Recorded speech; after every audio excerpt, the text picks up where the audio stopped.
So hello students, so আজি আমি discuss কৰিম যে ক্লাস 12 ৰ পিছত তোমালোকে কি কি কৰিব পাৰা ওকে তো ক্লাস 12 ৰ পিছত তোমালোকৰ হাতত কি কি অপচনছ আছে ওকে সো এতিয়া তোমালোকে ভাবিব যে মা দেউতাই কৈছিলে ক্লাস 10 ৰ পিছত তো জীৱনটো চিল ক্লাস এতিয়া ক্লাস 12 ৰ পিছত চিল বুলি কৈছে এটা ক্লাস 12 ৰ পিছত চিল নহয় জীৱনটো ঠিক আছে সো এইকেইটা এক্সামৰ অপচনছ আছে তোমালোকৰ হাতত ম্যাক্সিমাম সায়েন্সৰ কাৰণে আছে সো ফাৰ্স্ট অফ অল কংগ্ৰেচুলেশন তোমালোকে হাই সেকেন্ডাৰী পাস হলা এতিয়া পাস হোৱা নাই হবা আৰু ঠিক আছে সো জীৱনৰ এটা আৰু এটা স্টেপ ডাঙৰ হৈ গলা মানে তোমালোকে ওকে সো এই গোটেইটা এক্সাম ফাৰ্ষ্টৰ exam ZW CW NEET so এইখিনিৰ কথাটো জানা এনডিএ আইআইটি সিইউটি আৰু ক্লেটৰ বিষয়ে আমি ডিসকাস কৰিম ইয়াতে ওকে সো এটা এটাকে ডিসকাস কৰিম যে জেডব্লিউ এৰ কাৰণে যে তোমালোকে কেনেকে এলিজিবল হ'বা যদি তোমাৰ 75% আছে plus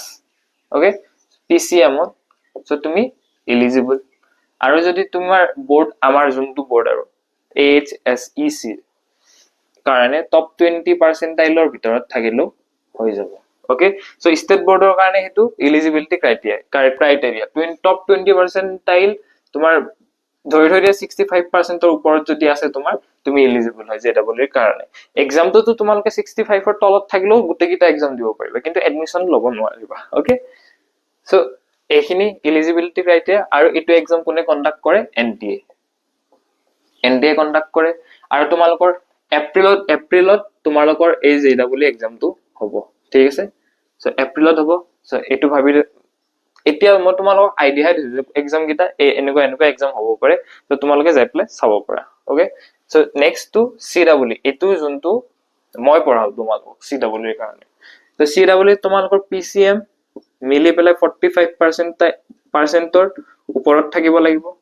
okay so SC ST ৰ কাৰণে বেলেগ আৰু এই দুইটা এক্সামৰ কাৰণে আপাৰ এজ লিমিট নাই যে তোমাৰ যিমান এজ 17 প্লাস থাকিলে হল আপাৰ এজ লিমিট তোমাৰ যিমানে নাথাও একো মতলবে নাই ওকে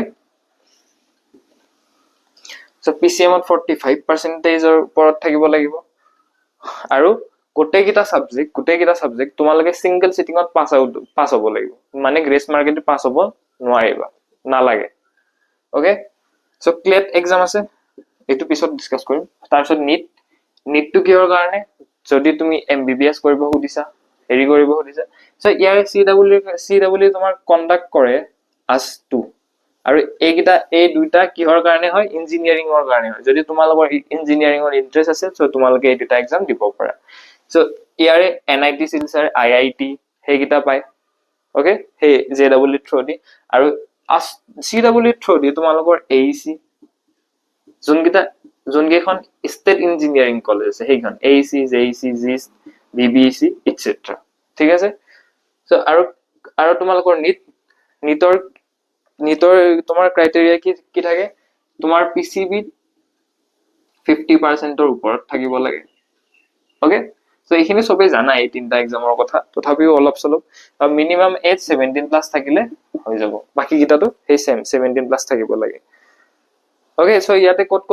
এইটো এক্সামো এনডিএ কন্ডাক্ট কৰে ইয়াতে কোট সিট পায় তোমালোকৰ এইমছ আৰু যোনকেইটা ষ্টেট মেডিকেল কলেজ আছে ঠিক আছে সেইখনত পায় Guwahati medical college N hospital আৰু কিবা কিবি আছে আৰু ওকে তাৰপিছত এইটো আইআইটি মানে কি আইজাৰ এপ্টিটিউড টেষ্ট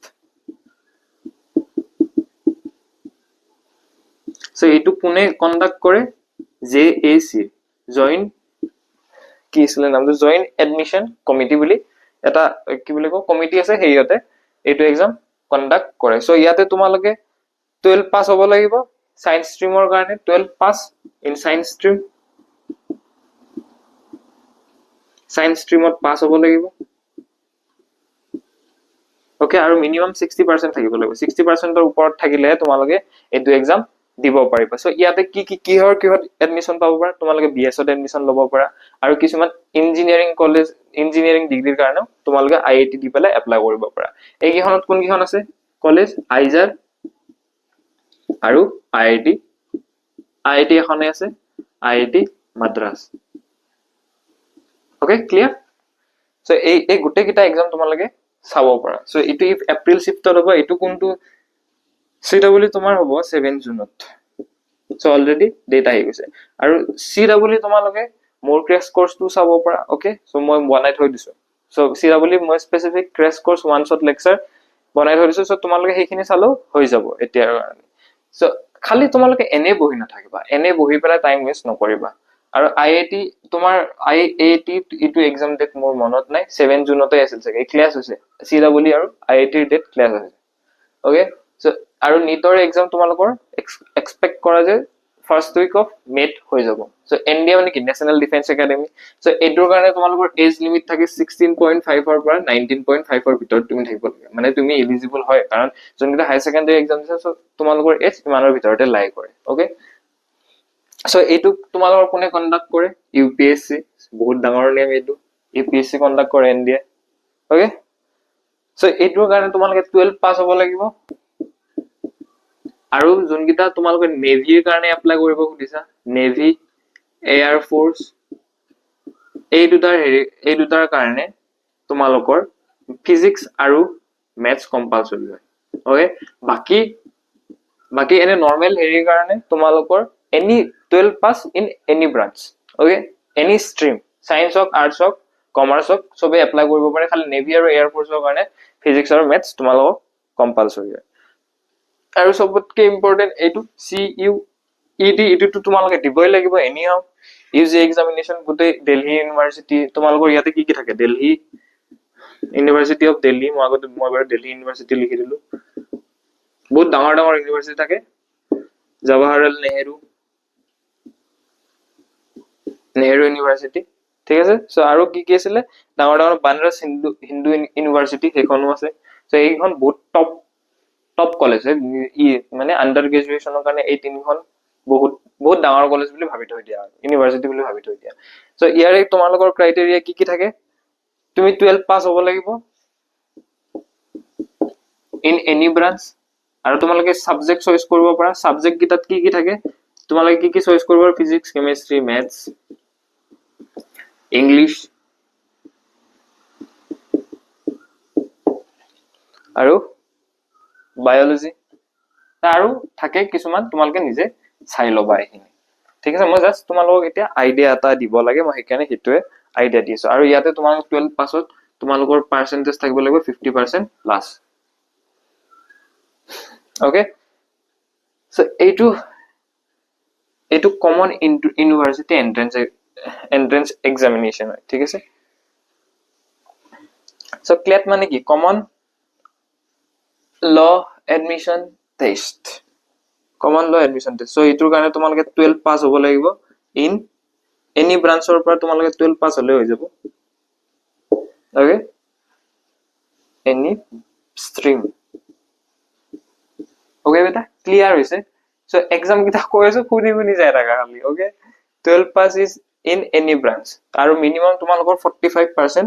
লাগিব য'ত তুমি যদি ল কৰিব খুজিছা তাহলে তোমালোকৰ ইন্টাৰেষ্ট আছে যে হিষ্ট্ৰী পঢ়ি ভাল লাগে বা ইকোনমিক্স টাইপ কেसेस পঢ়িবলৈ ভাল লাগে সো তোমালোকে লব পাৰা এটো ঠিক আছে মানে নিজৰ দেশক যদি আগবঢ়াই লৈ যাব খুজিছা ক্লেট দিব পাৰা ওকে এটো লৰ কাৰণে আৰু যদি আকৌ কৈছো CW কাৰণে যদি পঢ়িব খুজিছা মোৰ ক্ৰেছ কোৰ্সৰ থ্ৰুদি যাব পাৰা এবাৰ চাই আহিব পাৰা এটা দুটা ভিডিও চাই কেনে যদি ভাল লাগে চাব পাৰা সো এই গোটেই কিটা এক্সামত তোমালোকে যিকোনো দুটা চয়েস কৰি লোৱা দুটা বা তিনটা ঠিক আছে সো JEE CW আৰু NEET এই কিটাটো যোন কিটা ম্যাক্সিমাম ষ্টুডেন্টে চাইছা মই জানো এই তিনটা এক্সামটো নিটৰ এস্পিৰেন্ট কিটা দিবই JEE আৰু CW দিব নোৱাৰে এই কিটা সো JEE আৰু CW দিয়া কিটা মই কৈ লও যোন কিটা CW দিব তোমালোকে এইটো দিবা আৰু এইটো চাবা এইটোটো দিবই লাগিব উপায় নাই সো এইটো চাব পাৰা ওকে তো তোমালোকৰ ইচ্ছা মতে তোমালোকে লৈ লোৱা এইখিনি তোমালোকক কি লাগে যদি এতিয়া তোমালোকক পইচা লাগে হাতত বহুত পইচা লাগে সো NDA যোৱা ঠিক আছে মানে স্যালাৰি লাগে হাতত সো NDA যাব পাৰা সো आज के लिए इतना ही था सो তোমালোকে ইয়ালৈ অহাৰ কাৰণে ধন্যবাদ সো থ্যাংক ইউ বেটা ইয়ালৈ অহাৰ কাৰণে so bye bye good night take care sweet dreams and all the very best